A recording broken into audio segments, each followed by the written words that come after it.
Las opiniones y comentarios vertidos en este programa no son responsabilidad de TV Azteca, sino de quien los emite.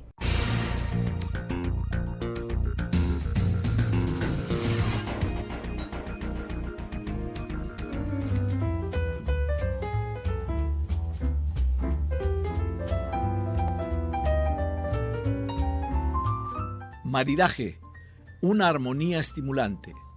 Según la definición en el diccionario de nuestra lengua española, maridaje es la unión entre marido y mujer, o bien la relación íntima y armoniosa de dos cosas entre sí. Sin embargo, este vocablo se puso de moda últimamente por la relación directa entre una buena comida y un vino apropiado que la acompañe. En especial, en nuestra región baja californiana, pródiga y prolífica en excelentes vinos, se dio con mayor facilidad esta especialidad del maridaje, y los expertos en la materia que nos orientan para formar una buena decisión a la hora de disfrutar una buena comida. La pregunta obligada entonces sería, ¿el arte de un buen maridaje será una moda pasajera o algo necesario y duradero? Que seguiremos atentos para entender de qué se trata a la hora de sentarnos a la mesa y poder transmitirle a las nuevas generaciones. Hoy, dos conocedoras del tema nos pondrán al tanto sobre qué es un buen maridaje y qué tanto se necesita saber de él a la hora de saborear un buen platillo y elegir el vino indicado.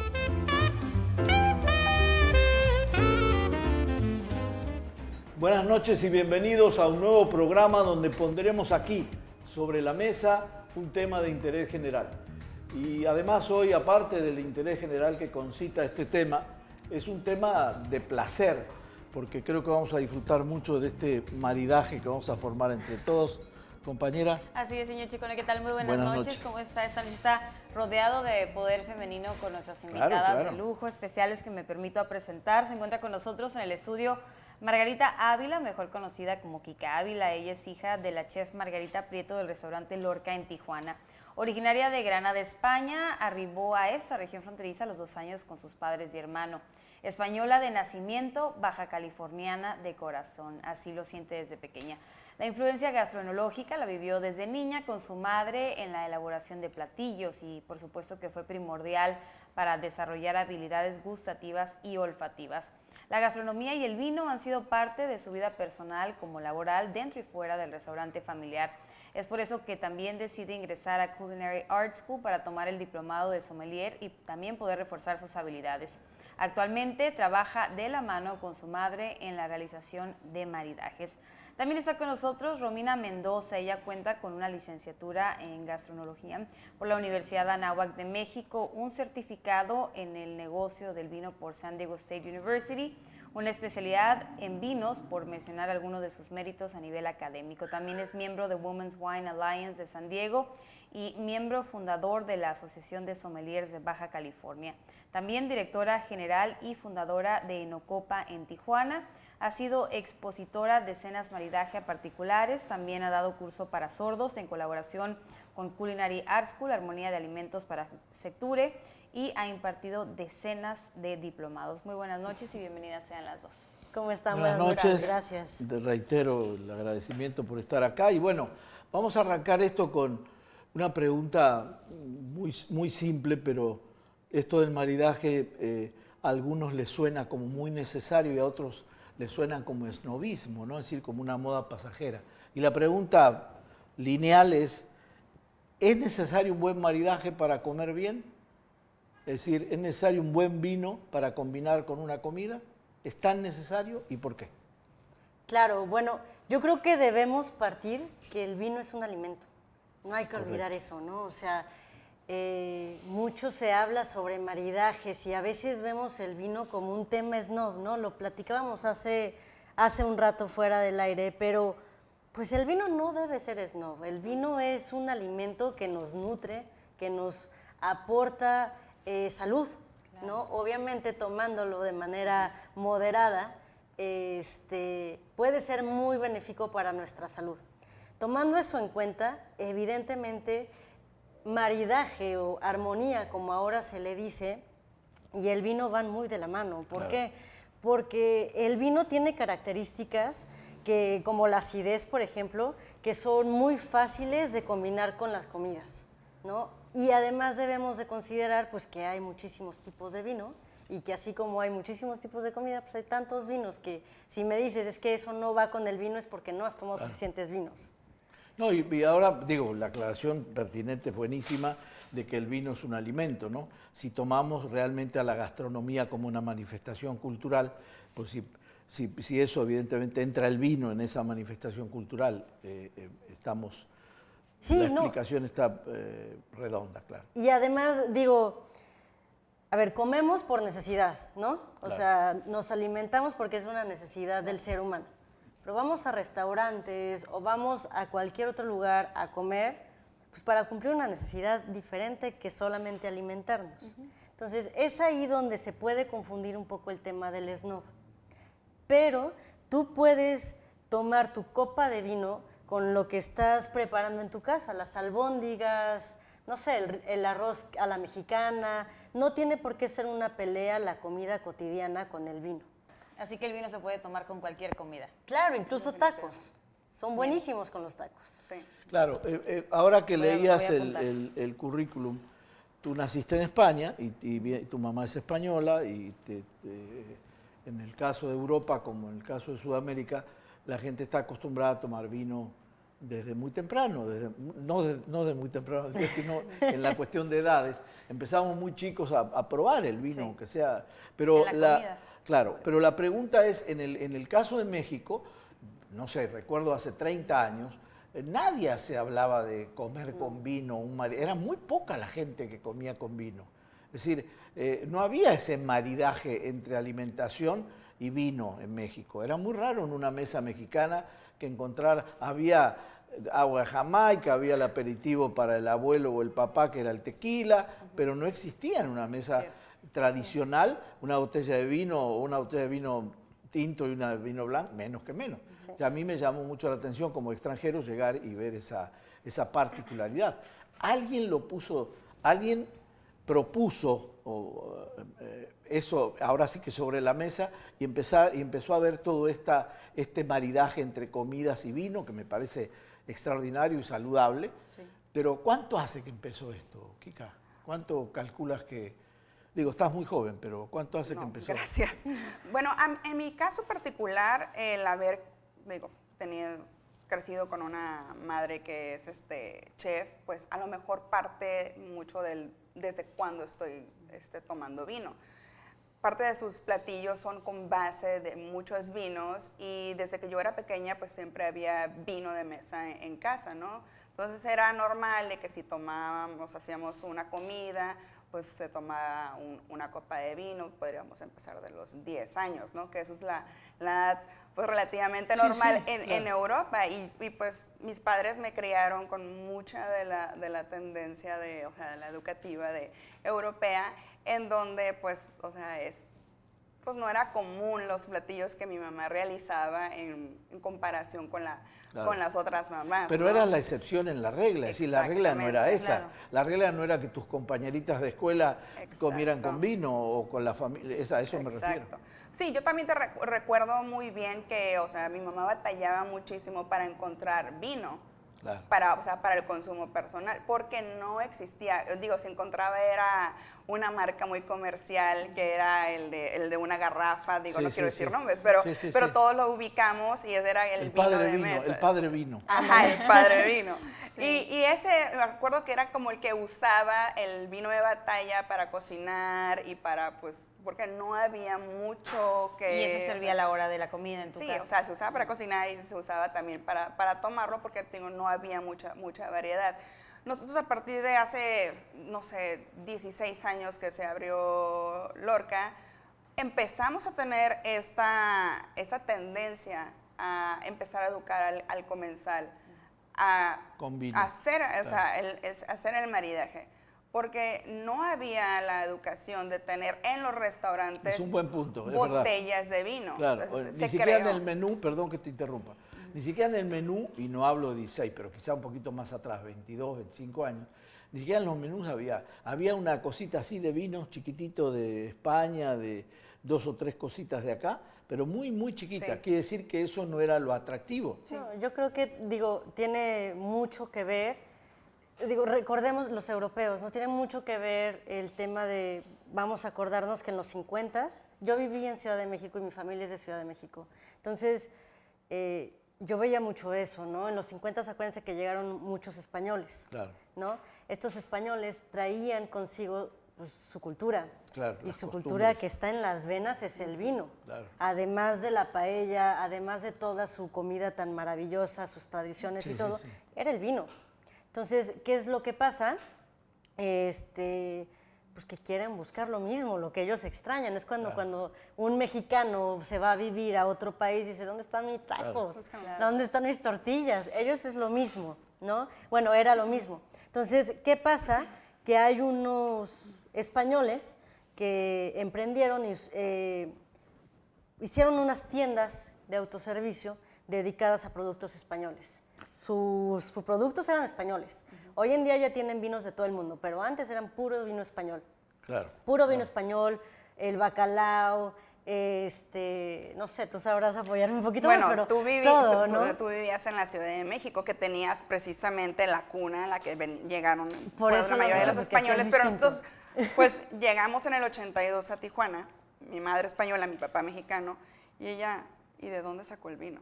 Claro. O sea, porque la distancia entre la Ciudad de México y Tijuana pues era enorme. Y entonces ahora es batallar. Y afortunadamente se da mucha, la tendencia en que en la Ciudad de México llegan este grupo de españoles y pues traen consigo el vino. Pero aquí en la región, nosotros empezamos a ver, vino mexicano gracias al boom que surgió de Hugo da Costa, que fue el pionero en empezar a hacer la difusión, el que el vino mexicano fuera pues saliera del estado. A competir internacionalmente. Sí, cuando se abrió el restaurante, mi mamá se encontró con esta problemática, que no quiero nada más tener vino mexicano. ¿Qué década era en ese tiempo? Estamos hablando de hace 16 años que se abrió el restaurante. Y no solamente quiero tener vino español, ni argentino, quiero tener vino mexicano, porque estamos en una región en donde se produce vino y hay que darle respeto totalmente a la zona que nos está dando tanto, ¿no? Entonces empezó a ella a hacer una lista de los productores y fue cuando empezó a armar esta cava que si tú llegas al restaurante fue diseñada para que todas las etiquetas fueran, el comensal las viera y que tuvieran este contacto, que no fuera una botella que nada más se ve o que no la alcanzas a percibir porque estás, porque la lees en una carta de vino, sino que la vieras, que estuvieras, que preguntaras, oye, esa etiqueta que me llama la atención de ese color, ¿de quién es? ¿Qué varietal es? Y así empezamos nosotros a involucrar al comensal con esta cultura del vino. Aparte los platillos que se hacen en base a muchos vinos, pues también tienen que ver con esta educación que nosotros empezamos a implementar con los clientes. Muy bien. Y ahora me imagino que llegan a tu restaurante y el 90% de las personas piden vino. Es muy raro que pidan algún licor, en el 85% piden vino. Piden vino, ya se acostumbraron. Sí. Ya es. Ahora, volviendo al maridaje, Romina, un buen maridaje, es decir, comida y vino, puede llegar a realzar exponencialmente el sabor de las dos cosas. Justo es la idea. Cuando tú elaboras... A ver, un maridaje todos lo hacemos de manera inconsciente. Tan lo hacemos que cuando hace rato platicabas del agua de Jamaica, ¿no? Sí. Entonces, y hace rato yo platicaba que viví en Ciudad de México. Entonces, allá se comen muchos tacos al pastor. Yo un taco al pastor es con agua de Jamaica, sí o sí, ¿no? Sí. Ese es un maridaje, claro, ¿no? Claro. Ahora, hablando de un maridaje consciente, alimentos y vino, que es una armonía, lo que tu objetivo es enaltecer las características positivas del vino y de la comida. Y de la comida. Exactamente, que ahí, por ejemplo, sí es un tema consciente que se debe de realizar, ¿no? O sea, no es nada más, pues me acuerdo que me dijeron que, hay 1000 reglas que ya no se utilizan, pero me acuerdo que me dijeron que los pescados con vino blanco iba increíble, entonces pues voy a comer un salmón, que es un pescado, y le voy a poner un Chenin Blanc, ¿no? Y ya, ¿por qué? Pues blanco, pescado, así ¿no? Es, así es. Lo dicen. Sí, pero ¿y si ese salmón, no sé, estaba a la plancha y con una salsita un poco más potente, ¿no? O sea, depende de mil cosas. O con un achiote.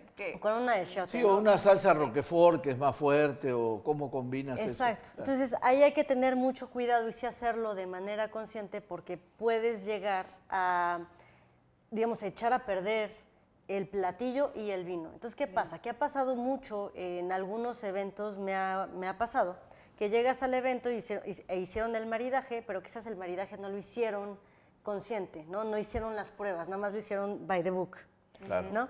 Entonces llegas y dices, híjole, pues yo sé que no fue mala la intención, pero la armonía no está padre, yo lo sé. Pero si voy con alguien, ese alguien va a decir, no, hombre, este chef no sabe cocinar y ese vino, qué mal vino. ¿Por qué? Porque echaste a perder eso. Entonces, sí hay que tener mucho cuidado porque tú lo que quieres hacer en una armonía es generar una experiencia 3 veces mejor. Es como, crear nuevas sensaciones. Claro, es como, no sé, hay una película muy, muy famosa de un ratoncito, de caricatura, come un quesito, come una fresa y en el dibujo se ve que hay 1000 colores y 1000 formas y se ve su éxtasis, ¿no? Sí. Eso es lo que buscas hacer. Claro. Eso es la maravilla de una armonía. Ahora, digo, lo decíamos antes de que iniciara el programa, a mí no me gusta el vino, me encanta el vino, pero realmente no sé nada. Para mí el vino, bueno, que bien dicen que el mejor vino es de acuerdo a tu paladar. A lo básico, ¿qué sería? ¿En qué consiste el tener un vino blanco, tinto, rosado? ¿Con qué tipo de comida se combina? ¿Con lo dulce, con lo salado? ¿Eso cómo funciona? En lo más básico. Uy, ok. Muy bien. Me lo pones difícil, pero lo voy a intentar. El vino tienes características, ¿cierto? Bien. Cualquier vino. Tienes acidez, puede ser seco o dulce, que es el dulzor. Tienes taninos, que es esta parte que te seca la boca. Tienes alcohol y tienes cuerpo. Cuerpo es qué tanto te está pesando. En la comida también tienes unas características. Tienes sal, tienes acidez, tienes dulzor, tienes picante, que ojo con el picante. Entonces, la combinación, textura. Y tienes texturas y tienes cuerpo. Entonces, la combinación de estas dos cosas es con lo que puedes jugar. Te voy a poner un ejemplo.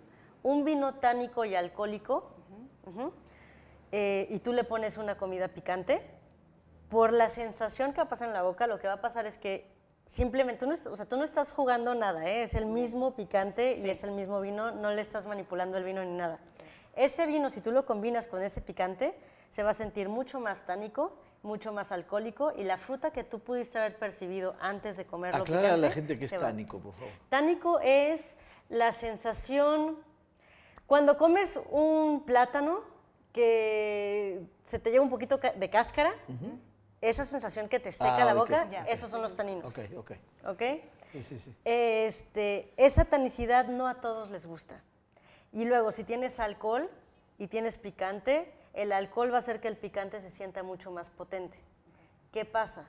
A mí no me encanta el picante, no tolero el picante. Soy súper delicada para el picante, ¿no? Si me das esa combinación, yo te voy a decir, no, o sea, con un bocado y ya no puedo más porque no me voy a enchilar y voy a echar a perder mi experiencia. Que muchos lo refieren como tengo reflujo. Bien. Eso es algo muy común. Cuando un vino está muy alcohólico, eso es lo primero que refiere. Es que Romina dijo, ojo con el picante. ¿En qué sentido? En el sentido que si le pones, que tienes que conocer a tu comensal. Repito, si me das esta combinación a mí, yo te voy a decir, no me gusta, no está padre, no es agradable para mí. Si le doy a alguien esa combinación que le encantan los vinos súper secos y le encanta el picante, va a decir, esto es lo mejor que me has dado en la vida. Claro. ¿No? Entonces, hay un estándar. El estándar te indica, si tienes un picante, una comida muy picante, dame un vino que no tiene tanto tanino. Si me vas a poner un tinto, uno que no tenga tanto tanino. Si me pones un blanco, échale un poco, o sea, que tenga un poquito de azúcar residual, ¿no? Pensemos en un Gewürztraminer, en un Riesling. Uvas que son quizás, creo que me fui un poquito más allá. Adelante. Pero uvas que tienen un poco de azúcar residual que pueden, digamos, que contrarrestar el picante, ¿no? La sensación de calor que te puede dejar el picante.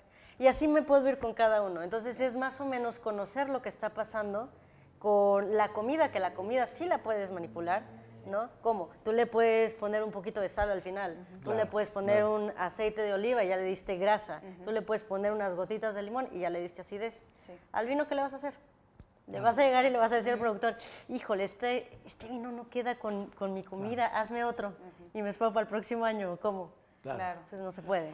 Aprovechando la experiencia de las dos, la pregunta ¿es un mito, por ejemplo, cuando uno dice que para el pescado y el marisco es vino blanco y para la carne es vino rojo, o es cierto esto? No es qué se basa? mito, son reglas clásicas, pero que hoy en día por la diversidad se puede jugar un poco más.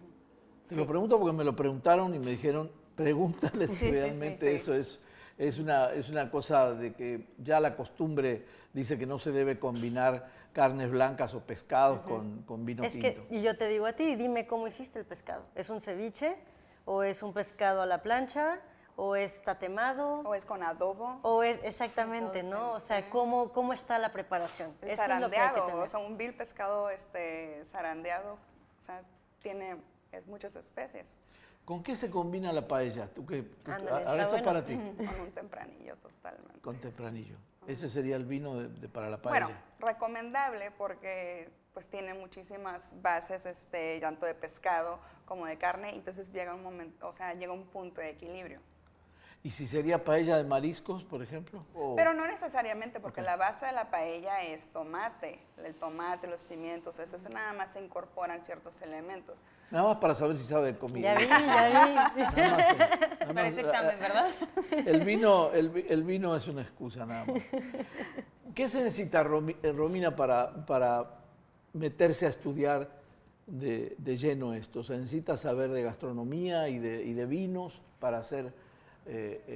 tienes que ser sommelier a fuerza para hacer un buen maridaje? A ver, para ser especialista sí, Ajá. Pero para hacerlo en tu casa no.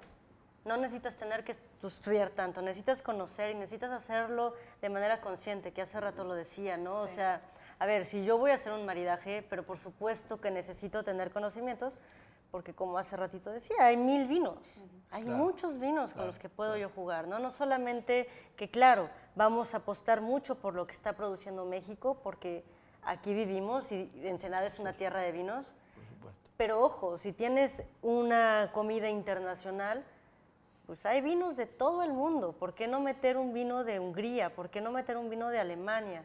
¿No? De Italia, de España, de Australia, de Sudáfrica, de Nueva Zelanda. Entonces, no hay que cerrarse.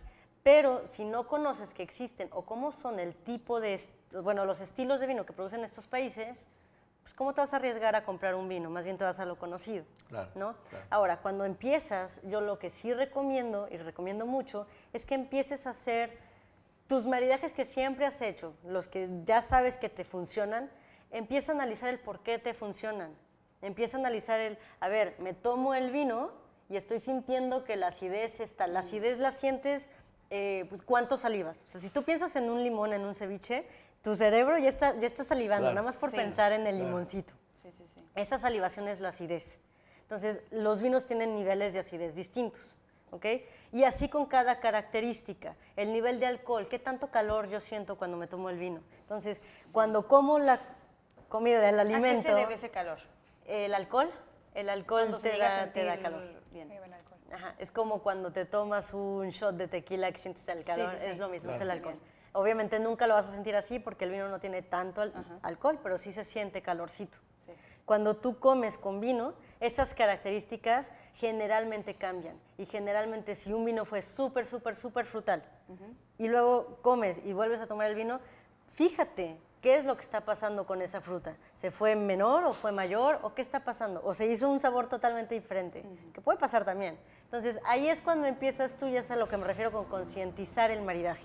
Porque entonces ya puedes jugar con otros vinos, ya puedes jugar con otras bebidas, incluso tequila, por ejemplo, cerveza, lo que sea, ¿no? Interesantísimo, pero me están llamando a un corte, así que vamos a hacer un descorche para hacer un buen maridaje en la segunda parte del programa. No se vaya, por favor.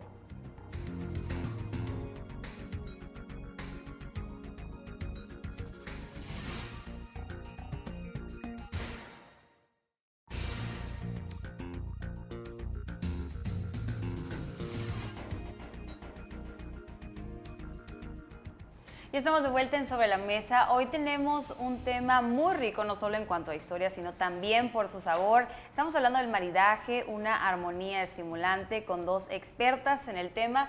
A mí me gustaría preguntarte, Romina, sé que hace aproximadamente 2 años elaboraste un estudio bajo Enocopa. Sí. Este fue dedicado a los jóvenes. ¿Qué es lo que toman los jóvenes y qué buscan?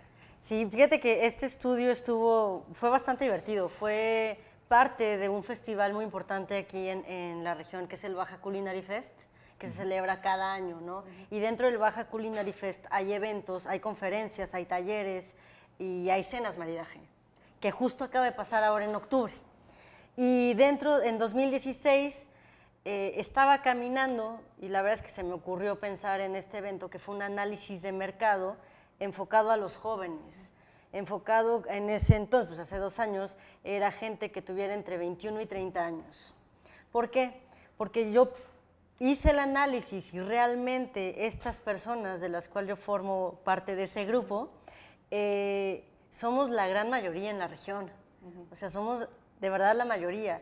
Sí. Y si tenemos vino baja californiano, pues oigan, los productores deben de fijarse en nosotros, claro, porque nosotros somos pues consumidores, sí, ¿no? Tanto potenciales como actuales. Entonces, quizás no les vamos a comprar por cuestión económica los vinos que te cuestan, no sé, más de 600 pesos todas las semanas, pero sí, y lo registré en ese análisis, sí consumen, en ese entonces consumían cada 15 días y consumían vinos de 300 pesos. Entonces, estás viendo un flujo importante de dinero en cuestión de vinos. Acuérdate también que los millennials, que somos esta generación, gastamos en experiencias y el vino es una experiencia. Sí, claro. ¿No? Entonces, yo lo que quise buscar es, 1, ver si realmente estábamos tomando vino. Sí estamos tomando vino.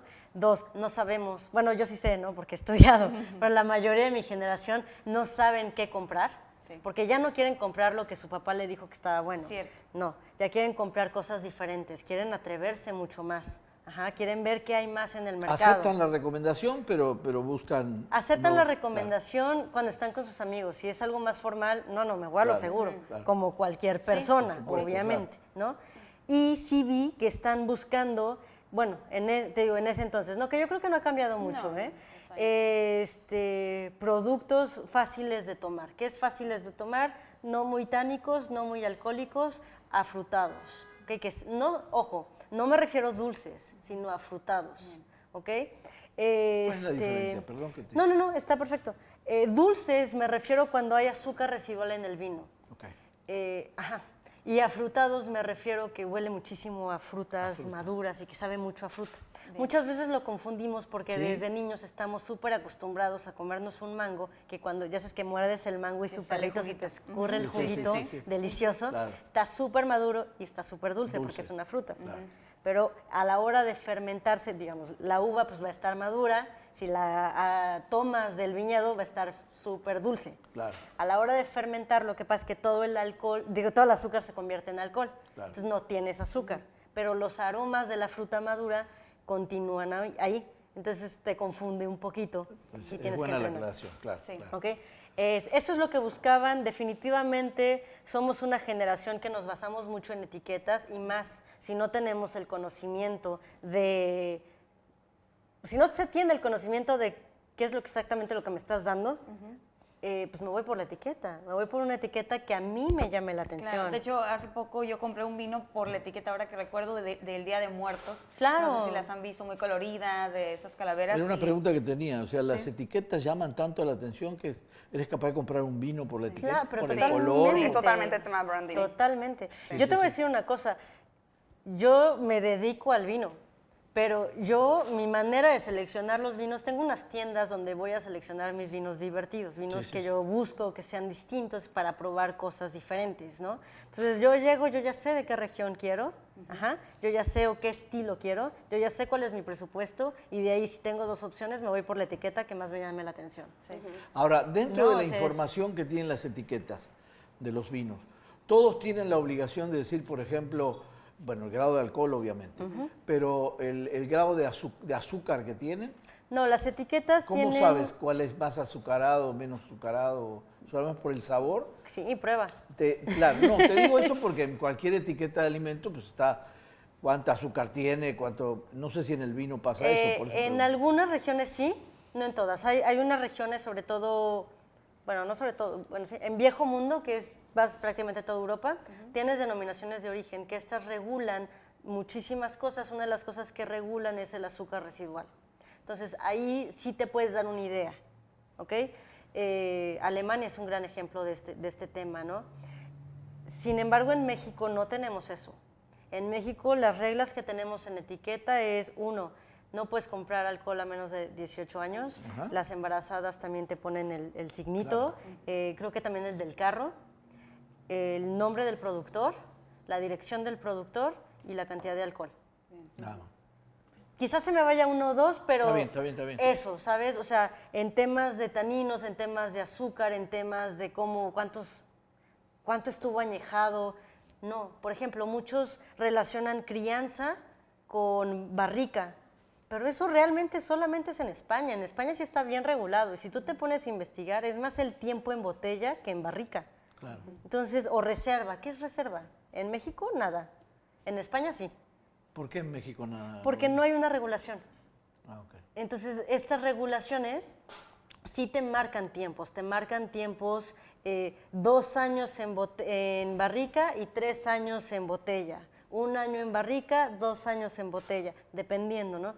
Aquí no hay nadie que te esté regulando eso. Entonces, es conocer a tu productor y decirle, ok, me estás diciendo que es reserva. ¿Qué significa reserva? ¿Te estás yendo a lo español o te estás yendo a lo italiano? Que los italianos también tienen otro sistema. Y depende si estás en Chianti, en la Toscana, si estás en Piemonte, depende un montón, ¿no? Entonces, platícame un poquito qué es lo que hiciste, pero sí es conocer a tu productor. Pero es muy fácil, aquí tenemos productores que fácilmente podemos verlos. ¿No? No, sí, puedes platicar con ellos, puedes platicar con las vinícolas, acercarte, conocer sus productos. Entonces, ahí te das dando una idea de cuál es el estilo de cada... curiosidad. Exactamente, es eso lo que necesitamos, una curiosidad que nos esté marcando y decir, oye, y tampoco tienes, lo maravilloso sería ir a Valle de Guadalupe y a todos los valles que hay en la región, pero en un Facebook, oye, vinícola, platícame cuánto tiempo tuviste tu tal vino en barrica. Y la mayoría te quieren platicar. Para aprovechar la viada esta, cuando te dicen barrica, de roble francés. Okay. ¿Qué me garantiza eso? ¿Porque es roble francés o por qué? Pues que viene de Francia, tiene distintos aromas. Okay. La barrica puede venir de distintos bosques. Bueno, de árboles de distintos bosques, ¿no? Sí. Y hay, general, puede ser de Francia, de Estados Unidos, que es la barrica americana, la barrica húngara, la barrica de Eslovenia, ¿no? Y las dos más comunes es la francesa y la americana.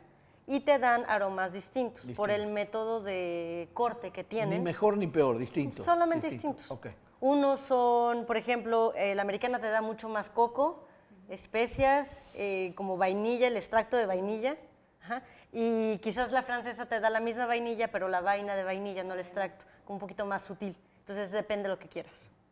Pero bueno, eso ya es tema... Ya es el estilo del neno. Ya vamos a salir acá expertos.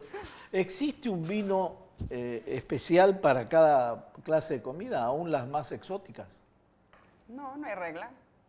Realmente estábamos la otra vez hablando de que nos dio esa temporada vamos a hacer la temporada del chile en nogada.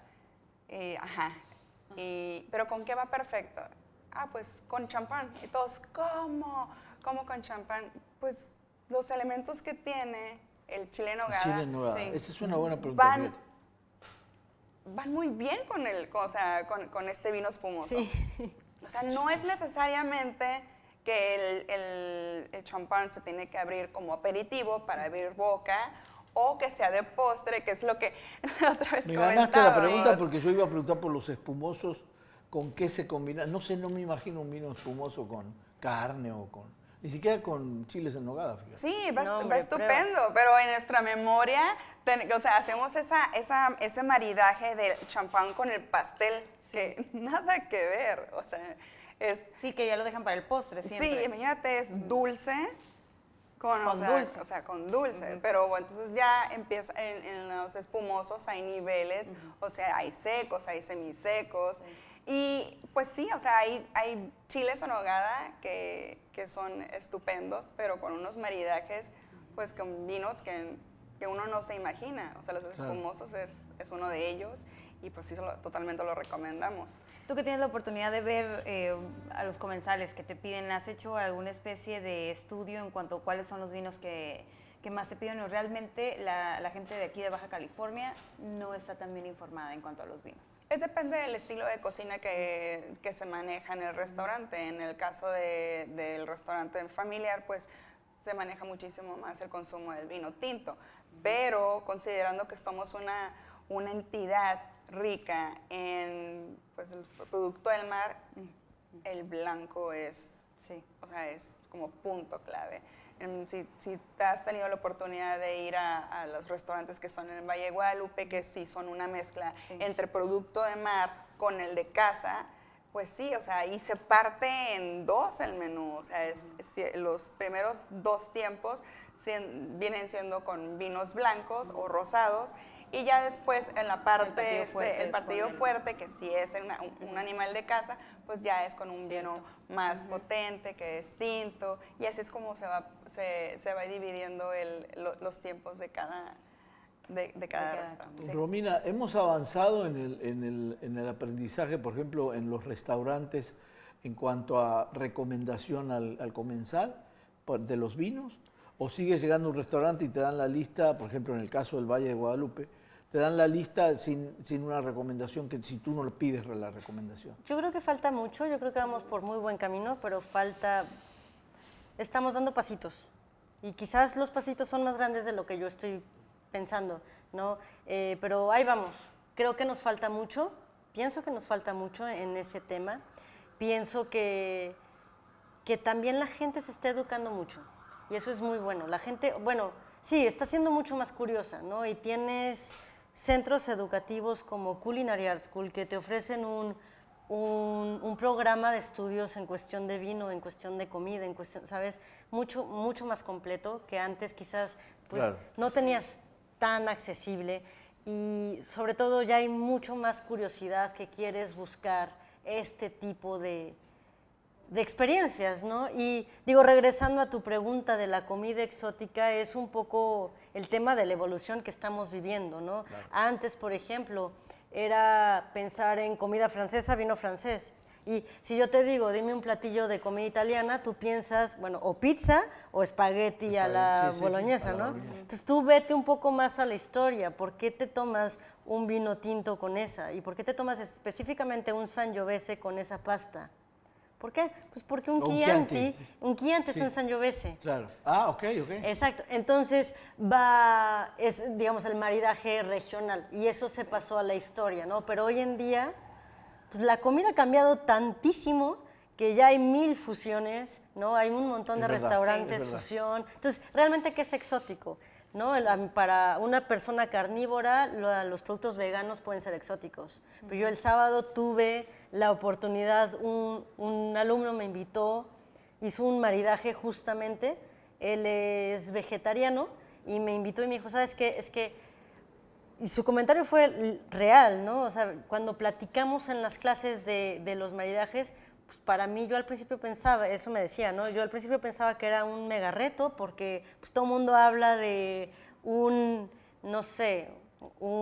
Shiraz con un borrego tatemado. Claro, y yo no como borregos tatemados porque soy vegetariano, entonces mi mente era, ¿qué hago? Entonces se me hizo súper interesante la propuesta que me mostró, la verdad súper bien, en un restaurante que se llama Inspiración 9, que está aquí en Tijuana. Y Vegano, ok. Vegano 100%. Y hay vinos que combinan, porque esa era una ahora, veganos. Exacto. Digo, eran vinos, la propuesta que él me hizo fue con vinos de Baja California. Okay. ¿No? Entonces, no me he puesto a investigar si son veganos o no. Yo me imagino por los procesos que ninguno de los vinos que probé son veganos, pero sí te puedo decir que el maridaje fue excepcional. Entonces, y probamos vinos blancos, vinos espumosos, vino rosado y vino tinto. Entonces dices, ¿dónde está tu carne? ¿Por qué tinto con carne a fuerza? Sí, no hay regla. Cierto, no hay regla. Ahí me voy un poquito con el tema de lo exótico. ¿Qué es exótico? ¿Qué es exótico para ti, no? O sea, es... Claro.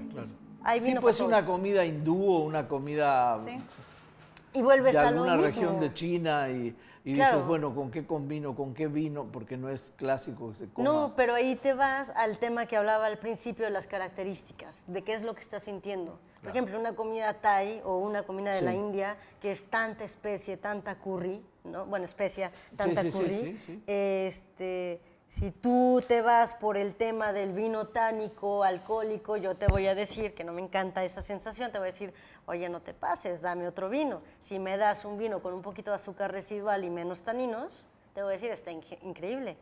Por eso hay esas recomendaciones que van en base a lo que está pasando en la boca, sensaciones. La importancia es nivelar. La importancia Me es queda nivelar. claro que nadie te puede decir, no, la comida china no va con ningún vino.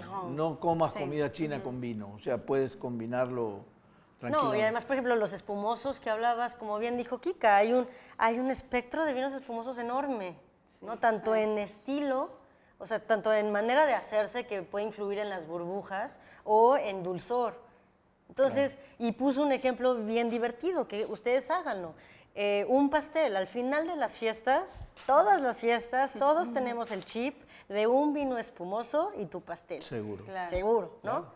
Y estás feliz de la vida comiéndote tu pastel y tomándote tu vino y eres la más feliz de la vida. Sí. Ok, un día háganlo de manera consciente. Y el vino espumoso que hoy encontramos es un vino espumoso seco. Entonces, no va tan padre, no está tan padre en se forma sensación. una especie de acidez, ¿no? Pero claro, son costumbres que hay No, que... son claro, costumbres. claro. Y esa costumbre tiene un porqué. Históricamente el vino espumoso, la tendencia era vinos espumosos dulces. La tendencia ha cambiado tanto que hoy es raro encontrarte un vino espumoso dulce. Sí. Entonces, un vino espumoso con pastel en ese entonces, claro que iba de maravilla, dulce con dulce, es Nadie increíble. te había dicho lo contrario, nadie te había... Claro, claro. Pero hoy en día, como hay un choque importante que sí te puede llegar a ser chistoso en la boca, no tan agradable. Claro. Ahora, las burbujas son una maravilla, ¿eh? Las burbujas refrescan la boca y no te hacen percibir tan feo unas sensaciones. Entonces, sí es... Pues es diferente, ¿no? Que La ahora que lo experiencia pienso en los puedes tener. desayunos, si le añades jugo de naranja, en los desayunos como brunch queda perfecto también. Y ¿sabes qué? Yo tengo una historia muy buena. En Champagne, ellos prohibidísimo hacer mimosas. ¿En serio? Sí, me tocó a mí estar en un evento con el gobernador de Champagne y en una esquina de la mesa estaba el jugo de naranja y en la otra esquina de la mesa estaban las botellas de champán. Ya a alguien de México se le ocurrió hacer una mimosa, entonces inmediatamente todos voltearon a ver lo que era así como de aquí no se hace eso, esto es así, lo querían decapitar al pobre hombre, pero es algo que pues no, nosotros tenemos esa cultura, o sea, la cultura de la mimosa que creemos que está bien, pero de donde es originario el champán, que en este caso es el vino espumoso, no se usa. Fíjate, aprendí ¿Qué tanto los jóvenes, Romina, se interesan por el vino? Y claro, tú eres muy joven, pero ¿qué tanto los contemporáneos tuyos se interesan por la cultura del vino? Yo veo que cada día más. Yo te puedo decir que varios amigos constantemente me mandan mensajito de, oye, ¿sabes qué? Voy a tener reunión con mi jefa y le encanta el vino, ¿qué hago? ¿No? Oye, ¿sabes qué? Voy a tener reunión con mis amigas, quiero un vino que esté más o menos así, pues, dulcecito, pero no tan dulce. Yo entaendo lo que me dicen, ¿no? O sea, los conozco obviamente, y entiendo que cuando me dicen dulcecito realmente se refieren a frutado, pero va por ahí, ¿no? Entonces, esto yo creo que antes no se veía tanto, ¿eh? Digo, evidentemente, pienso que más jóvenes, aún más jóvenes, quizás es menos. No sé, porque yo creo que ha cambiado mucho. Yo veo las fotos en Instagram de gente de 21 años y está en la tierra vinícola de Baja California. Francamente jóvenes, claro. Sí, y disfrutando increíble y tomándose la copita. Yo creo que está cambiando muchísimo y eso es gracias a una cultura que se está empezando a formar muy fuerte. No está todavía, porque todavía tenemos... Pero están dando los primeros pasos. Pero estamos en pasos... Que vamos muy bien. Pequeños pero seguros. Sí. Y que, bueno, en lo personal, lo he visto que tal vez sí son pasos pequeños, sí seguros, pero que en los últimos años sobre todo han ido Yo no más creo que tan rápido. pequeños. Yo No creo tan que pequeños. vamos bastante agigantados a comparación de otros, ¿no? Sí, o sea, sí. Sobre sí, todo en los sí últimos está bien años. interesante. De hecho, sí, porque hay nuevas aplicaciones que te dicen totalmente, o sea, tomas una foto y vas a una tienda que tiene un aparador enorme y tú no sabes por dónde empezar. Sí, Esas aplicaciones, tomas la foto y te dice absolutamente todo. O sea, percepciones olfativas, gustativas, con qué lo puedes maridar, precio, ranking, comentarios de otros comensales, o sea, o aficionados que te dicen qué tal, o sea, percibieron ese vino. ¿Y cuándo tenías eso? Claro, nunca. O sea, ¿Cómo son se llama esa nuevas. aplicación? Se llama Vivino. Vivino. Yo en lo personal, cuando no sé nada de ese vino, Recurres a- creo que Recurres tú al también la vino. usas. Yo o sea, uso uno que se llama Delectable, que básicamente es lo Sí, mismo. ujú. Sí me gustaría en eso, es buenísima esa aplicación, cualquiera de las dos, pero utilícenla como guía, no como sí, regla. No como regla, exactamente. Un buen consejo. Sí, sí, sí. Dicen que las comparaciones son odiosas, pero a veces son necesarias. ¿no? Ok. En este caso la pregunta es para irnos despidiendo, porque ya Claro. nos tomamos todo el vino en esta hora. ¿Cómo estamos situados, podríamos decir, en Baja California, en relación a Estados Unidos, digamos, que son nuestros vecinos más inmediatos, en la cultura del vino? ¿Estamos aprendiendo? Ya dijiste que estamos dando los primeros pasos. Veo que vamos a pasos agigantados. Por ejemplo, hace rato platicaba en Ocopa, ¿no? En Ocopa, yo trabajaba en San Diego. Y cuando estaba en San Diego, esa idea de Enocopa surgió porque yo estaba caminando en una calle y yo veía que había varios restaurantitos y no había mesa que no tuviera una copa de vino. Y yo pensé, ¿por qué no pasa eso en México? Claro. ¿No? Y dije, ok, sí tiene que ver mucho la cultura, pero también mucho los productores, ¿por qué no le están dando el producto que quieren a los consumidores? ¿no? Claro, claro. Eso, poniéndolo como en la mesa, sobre la mesa, pienso que en México vamos por buen camino. No se puede comparar la historia de vinícola, Claro. de cultura de vino, o sea, de que están tomando vino en Estados Unidos, mínimo 1970. En México, híjole, hace 16 años. Claro, que es nueva, 1970 comparado con Europa o Sudamérica, pero de todas maneras ya son 50 años. Exacto. Claro. Sin embargo, yo sí te puedo decir la curiosidad, el aventurarse, ¿sabes qué? Quiero probar una experiencia diferente, está pasando y está pasando a pasos agigantados. Que eso sí está muy padre, está increíble, pero también es cosa de tener cuidado de los productores y los restauranteros que pongan precios justos al consumidor, que capaciten al personal en cuestión de servicio del vino, y los productores también que hagan un producto de buena calidad, que se está haciendo, ¿no? Pero que realmente haya una consistencia en esta calidad para ofrecer a los mexicanos el producto que los mexicanos nos merecemos. Coincido Entonces, totalmente. Sí, Sí, se está Kika, haciendo cambios. ¿qué sería en cuestiones lineales o llanas una recomendación para que la gente aprenda a hacer un buen maridaje, o sea, informe para hacer cuando come un buen platillo, cómo combinarlo con una buena comida? Ahora lo que estamos haciendo es cambiar la ideología del restaurantero old school. ¿Qué es eso? Que cuando se sienta el comensal le dan la carta de vino. No, o sea, primero hay que vea al comensal qué es lo que va a pedir. En base a lo que va a pedir, nosotros llegamos y le hacemos una sugerencia totalmente honesta en la que, bueno, va a pedir esto, le podemos recomendar este varietal y le das ciertos etiquetas para que no se sienta comprometido con el que le quieres vender el más caro. Que eso también habla de la capacitación a los meseros. Exactamente. ¿Cierto? Pero es darle las opciones de qué vinos van acorde a los platillos que está pidiendo y darle las opciones que tiene en precios para que ellos seleccionen qué tanto quieren gastar. Que no se sientan ellos agredidos, porque a veces que se sientan agredidos porque sienten que esa es una labor de venta. Y no, en el caso de ciertos restaurantes, lo que queremos es que vivan una experiencia enogastronómica, respetando totalmente el maridaje, que en este caso es respetar el proceso de elaboración que tuvo el cocinero para llegar al producto final que es en el plato, y también respetando al productor de vino en todo su proceso, desde la tierra hasta el producto final que está en la copa. A los dos tenemos que respetarlos. Entonces, orientación para encaminar y educar, al final, porque educar es muy pretencioso, pero sí orientar a la gente, ¿no? Claro, para porque luego, el consumidor no tiene por qué saberlo todo. Claro. Exacto. Cuando yo voy a comprar un carro, no tengo que saber todo lo que mecánicamente tiene el auto, ¿no? Para eso hay expertos. Claro. Es lo mismo con la comida, para eso hay expertos. Yo les agradezco a las dos. Gracias. La próxima lo vamos a hacer con un maridaje en serio, porque Me parece increíble. esto quedó en pura teoría. Muy bien, yo pongo los les agradezco vinos. muchísimo, porque las dos saben muchísimo, y creo, compañera, que hemos aprendido bastante, mucho, así y que, por supuesto que siempre el que resulta pues más beneficiado es nuestro público. Esperemos que haya sido de su agrado este programa. Reitero el agradecimiento a nuestras invitadas especiales y nosotros los esperamos en la próxima emisión de Sobre la Mesa. Que pasen muy buenas noches.